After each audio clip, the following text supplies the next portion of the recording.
Paru-paru kalian kalau dibuka seperti ini mirip seperti ranting pohon dengan banyak sekali cabang. Cabang yang paling kecil diameternya kurang dari 1 mm.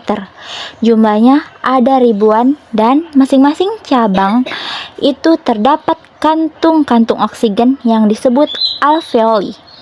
Jumlahnya kalau ditotal mencapai 600 juta alveoli. Sampai katanya kalau paru-paru kita direntangkan, permukaannya sama dengan luas lapangan tenis.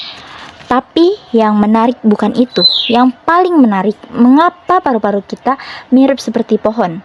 Bukan hanya pohon, bentuk yang sama pun bisa kalian temukan pada petir, daun-daun, dan banyak lagi. Nah, mengapa struktur seperti ini banyak sekali muncul di alam dan sekilas polanya tampak tak teratur?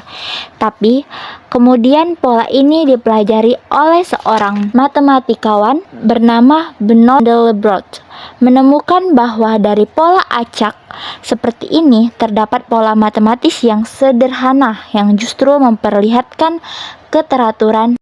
I found traces, very strong traces, I must say, of order in that roughness. Mandelbrot kemudian menyebutnya fraktal. Nah, di video ini kita akan membahas apa itu fraktal dan bagaimana pada matematis ini akan membuat kalian semakin kagum dengan bagaimana alam ini didesain.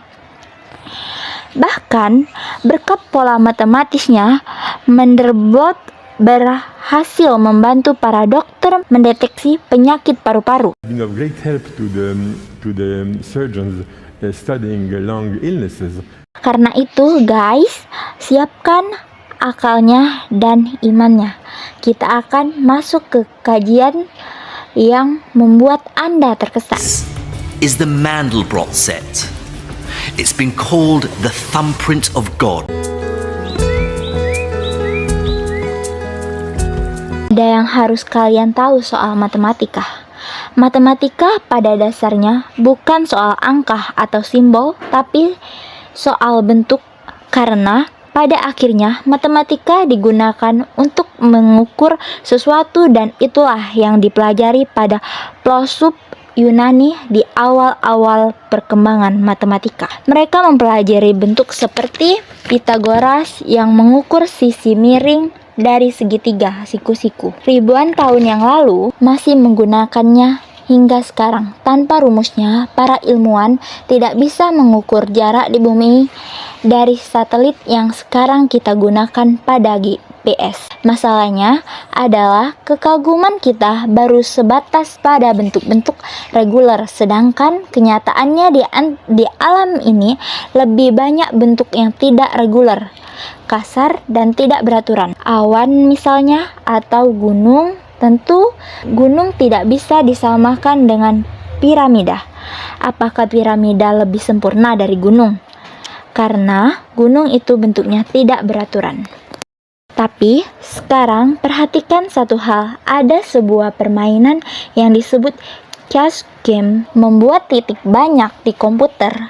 Kalian lihat, titik-titik itu lama-lama membentuk segitiga yang di dalamnya ada segitiga. Kalau kalian teruskan, segitiga di dalam segitiga ini tidak akan berakhir. Nah, fenomena ini disebut dengan self-similarity. Artinya, pola setiap segitiga yang ada di dalamnya, walaupun terus mengecil, polanya sama persis dengan pola segitiga yang besar. Artinya, polanya terus berulang tanpa batas. Inilah yang disebut vital. Contoh paling jelas adalah brokoli ini. Disebut brokoli romanesco brokoli.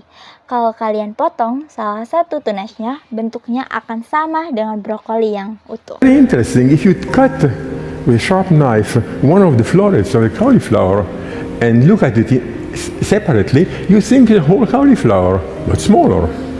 And then you cut again, and you still get more cauliflowers. Sekian yang dapat saya sampaikan. Saya akhiri dengan wabillahi taufiq wal hidayah. Wassalamualaikum warahmatullahi wabarakatuh.